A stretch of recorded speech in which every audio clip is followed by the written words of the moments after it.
संभल का वृक्ष होता है, संभल।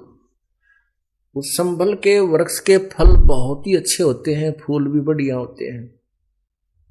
देखने में तो वो फल इतने अच्छे होते हैं कि बहुत ही स्वादिष्ट होंगे, इनमें बहुत खाद्य पदार्थ पाओगा। उसको जो फोड़ के देखे तो उसमें कपास होती है, रुई होती है, जैसे आंख के डोडा में होती है। एक तोता पक्षी होता है, वो तोता पक्षी जो है ना पके हुए फलों को खाता है, और जब वो संभल का वृक्ष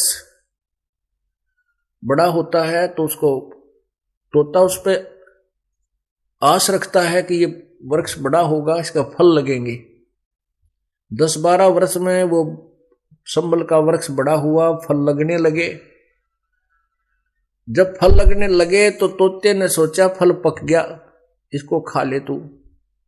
संभल के फल को खाने के उद्देश्य से, पके हुए फल को खाने के उद्देश्य से तोते ने चोंच मारी आची दबा के, और वो चोंच मारते ही रुई उसके मुंह में फंस गई चोंच में। अब उसने सोचा था आनंद लूंगा, फल मीठा फल पाओगा, खाऊंगा, और वह चोंच फंस गई उसकी चोंच में, उसने वह रुई फंस गई उसकी चोंच में, जान बचानी मुश्किल होगी। अब हमें क्या बताते हैं परमात्मा कि जिस परिवार की पोषण में इस परिवार रूपी तूने जो पेड़ लाया है, इसके आस में ये सोचता है ये बुजुर्ग, ये व्यक्ति के बुढ़ापे में मन मौज हो जाएगी, बच्चा ने पाल पोष दूंगा, इनकी ब्याह शादी कर दूंगा, और फिर मेरे आराम से ठाठते रहूंगा। बुढ़ापे में तो रह लिया ठाठते, तेरा जी जानेगा अच्छा तू ठाठते रहेगा।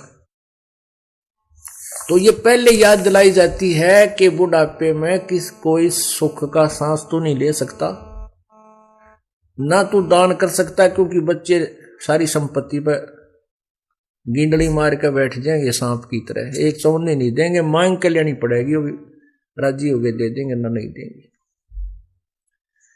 और ना फिर तो किधर सफर कर दोगा बुढ़ापे में, सत्संग सुन चला जा, समस्या बहुत आ जाएंगी, कदे कड़े दुख है, कदे सिर दुख है, कदे जाड़ पड़वानी, कदे आंख पड़वानी, कदे बीपी हाई, कभी लो, क्यों बुढ़ापे में शरीर कम वीक हो जाता है। इसका तो सीमा दे रखी है भगवान, इतने समय के बाद इसमें स्थिति परिवर्तन आएगा ही आएगा। तो परमात्मा हमें याद दिलाते हैं कि तू पहले कर जो करना है, ऋण, भक्ति और दान, ये तीनों काम जवान। फिर भी जो बुजुर्ग हैं, बूढ़े हैं, पुण्यात्मा हैं, यदि परमात्मा के नाम पर लग जाएंगे तो परमात्मा धीरे धीरे उसका रास्ता खोलेगा, उसके शरीर में भी सुख देगा, उनके बच्चों की बुद्धि में परिवर्तन करेगा,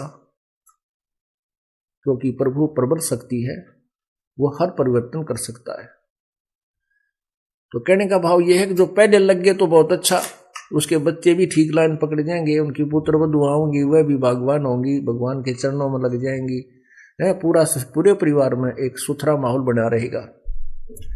और जो परमात्मा से दूर हैं या बिल्कुल लास्ट में आएंगे, कोई ऐसी घबराने की बात नहीं है, लाभ उसको भी मिलेगा, लेकिन उसी रेस